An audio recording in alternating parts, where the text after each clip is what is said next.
kami ngayon mga idol sa Angeles, Pampanga. Rescue namin tong equipment na naka-deploy dito.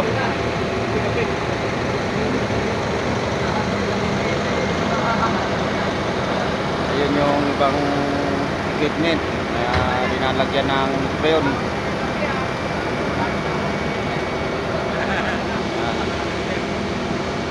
Yung isang crane natin nandun, medyo malayo yung naparkingan.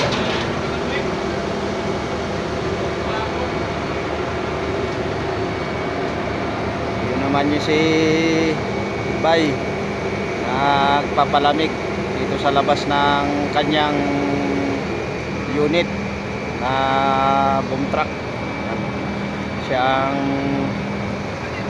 Siyang driver dyan, siya pa yung operator. Yan sa duyan, oh. Nagsisilpon.